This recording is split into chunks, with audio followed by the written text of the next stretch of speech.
بسم اللہ الرحمن الرحیم۔ محترم ناظرین، السلام علیکم۔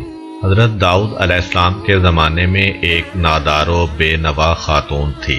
اس کے پاس جو تھوڑی بہت رقم تھی اس سے اون یا روئی وغیرہ خریدتی اور اسے کاٹ کر اس کی اٹیاں بناتی، پھر انہیں بیچ کر انتہائی سادگی سے اپنی اور اپنے بچوں کے اخراجات پورے کرتی تھی۔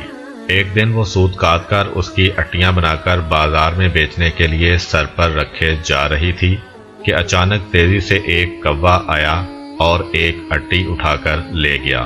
وہ بے سہارا خاتون بہت رنجیدہ ہوئی اور حیران و پریشان حضرت داؤد علیہ السلام کے پاس آئی، اپنے تنگ حالات بیان کیے اور کوے کے اٹی اٹھا کر لے جانے کا واقعہ بیان کرنے کے بعد عرض کیا، خدا کی عدالت کہاں ہے؟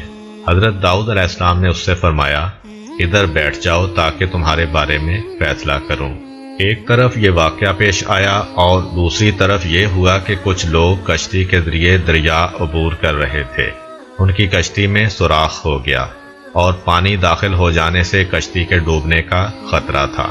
ان لوگوں نے نظر مانی کہ اگر اس خطرے سے نجات مل گئی تو 1000 دینار کسی فقیر کو دیں گے۔ اللہ تعالیٰ نے ان پر لطف و کرم کیا اور اس کوے کی ڈیوٹی لگائی کہ وہ اس خاتون کی اٹی اٹھا کر کشتی میں لا پھینکے۔ کوے نے ایسا ہی کیا۔ ان لوگوں نے سود کی اس اٹی سے فائدہ اٹھایا، کشتی کا سوراخ اچھی طرح بند کیا اور ڈوبنے سے نجات پائی۔ جب وہ لوگ ساحل پر پہنچ گئے تو اپنی نظر ادا کرنے کے لیے سیدھے حضرت داؤد علیہ السلام کی خدمت میں حاضر ہوئے اور 1000 دینار حضرت کی خدمت میں پیش کرتے ہوئے اپنے دریا سے نجات پانے کا پورا واقعہ تفصیل کے ساتھ سنایا۔ حضرت داؤد علیہ السلام نے اس خاتون کے سامنے خدا کی حکمت و عدالت بیان کی اور وہ 1000 دینار اسے دے دیے۔ وہ خاتون بہت خوش ہوئی اور سمجھ گئی کہ خدا سے زیادہ کوئی بھی عادل تر اور احسان کرنے والا نہیں ہے۔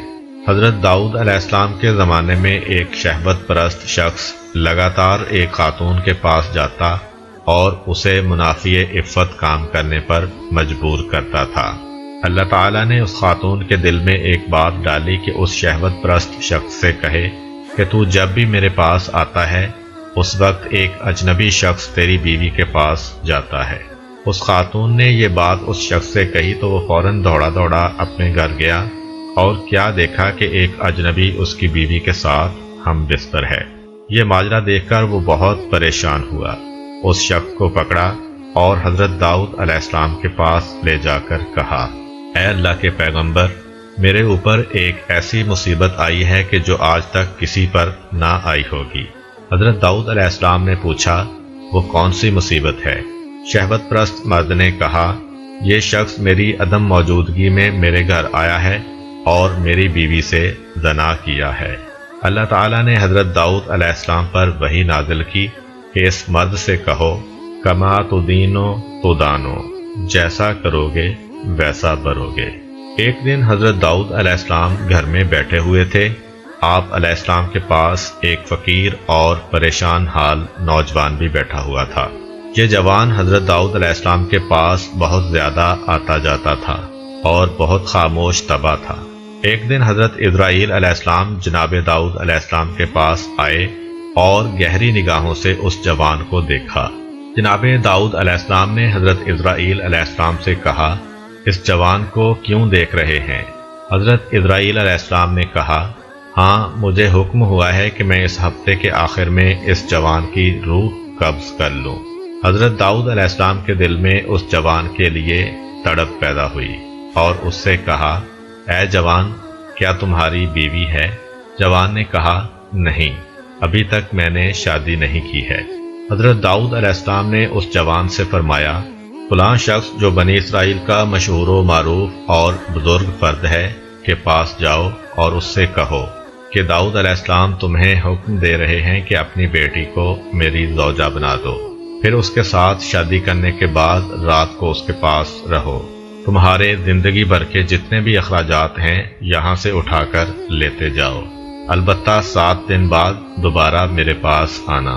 حضرت داؤد علیہ السلام کا پیغام اس بات کا موجب بنا کہ اس معروف شخصیت کی بیٹی مذکورہ جوان کی بیوی بنی۔ اس جوان نے حضرت داؤد علیہ السلام کے حکم کے مطابق عمل کیا اور وہ 7 دن کے بعد دوبارہ حضرت داؤد علیہ السلام کے پاس آیا۔ حضرت داؤد علیہ السلام نے اس سے پوچھا، اے جوان، تمہارے یہ دن کیسے گزرے ہیں؟ جوان نے کہا، یہ دن اتنے اچھے گزرے ہیں کہ پوری زندگی میں پہلے کبھی ایسے نہیں گزرے۔ حضرت داؤد علیہ السلام نے فرمایا، بیٹھ جاؤ۔ وہ بیٹھ گیا۔ وہ کافی دیر وہاں رہا، لیکن حضرت اسرائیل علیہ السلام اس کے پاس نہ آئے۔ حضرت داؤد علیہ السلام نے اس جوان سے کہا، اٹھو اور اپنی زوجہ کے پاس جاؤ اور 7 دن کے بعد دوبارہ یہاں آنا۔ وہ چلا گیا۔ 7 دن گزرنے کے بعد وہ حضرت داؤد علیہ السلام کی خدمت میں حاضر ہوا۔ تیسری مرتبہ پھر حضرت داؤد علیہ السلام نے وہی حکم دیا۔ وہ 7 دن بعد پھر حضرت داؤد علیہ السلام کی خدمت میں حاضر ہوا۔ اس دوران میں جناب اسرائیل علیہ السلام تشریف لائے۔ حضرت داؤد علیہ السلام نے جناب اسرائیل علیہ السلام سے فرمایا، آپ کا ارادہ تو یہ تھا کہ آپ 7 دن بعد دوبارہ یہاں پر آئیں گے اور اس نوجوان کی روح قبض کریں گے، لیکن آپ نہیں آئے اور آج تیسرے ہفتے بعد آئے ہیں۔ حضرت اسرائیل علیہ السلام نے کہا، اے داؤد علیہ السلام، اللہ تعالیٰ نے آپ کے رحم کرنے کی وجہ سے اس پر رحم کیا اور اس کی موت 30 سال تک مؤخر کر دی ہے۔ ایک دن خداوند متعال نے حضرت داؤد علیہ السلام پر وحی نازل کی کہ آپ خلادہ بنت اوس کے پاس جائیں، اسے بہشت کی خوشخبری دیں اور کہیں کہ وہ بہشت میں آپ کی ہم نشین ہے۔ حضرت داؤد علیہ السلام نے حکم خداوندی پر عمل کیا، خلادہ کے دروازے پر آئے اور دق الباب کیا۔ وہ دروازے پر آئیں اور دروازہ کھولا۔ جو ہی ان کی نگاہیں حضرت داؤد علیہ السلام پر پڑیں تو عرض کیا، کیا اللہ کی طرف سے میرے بارے میں کچھ حکم نازل ہوا ہے کہ آپ علیہ السلام مجھے وہ خبر سنانے کے لیے تشریف لائے ہیں؟ حضرت داؤد علیہ السلام نے کہا، ہاں۔ خلادہ نے پوچھا، وہ کیا ہے؟ حضرت داؤد علیہ السلام نے کہا، اللہ تعالیٰ نے میرے اوپر وحی نازل کی اور فرمایا ہے تم بہشت میں میری ہم نشین ہوگی۔ خلادہ نے کہا، آپ کو شبہ ہوا ہے، وہ میں نہیں ہوں بلکہ کوئی میری ہم نام ہے۔ حضرت داؤد علیہ السلام نے کہا، ایسا نہیں ہے بلکہ یقیناً وہ تم ہی ہو۔ خلادہ نے کہا، اے پیغمبر خدا، آپ علیہ السلام سے جھوٹ نہیں بول رہی ہوں، خدا کی قسم میں اپنے اندر ایسی کوئی خوبی نہیں دیکھ رہی کہ بہشت میں آپ کی ہم نشین بنوں۔ حضرت داؤد علیہ السلام نے کہا، تم اپنے باطنی امور کے بارے میں کچھ گفتگو کرو تاکہ جان سکوں کہ کیسی ہو۔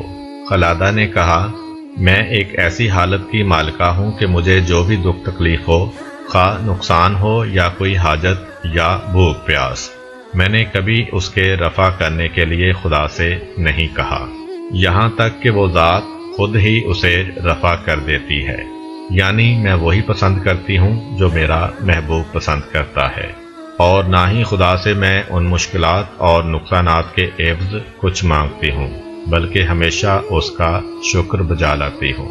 حضرت داؤد علیہ السلام راز کی بات سمجھ گئے اور اس خاتون سے فرمایا، تم انہی خوبیوں کی وجہ سے اس مقام پر فائز ہوئی ہو۔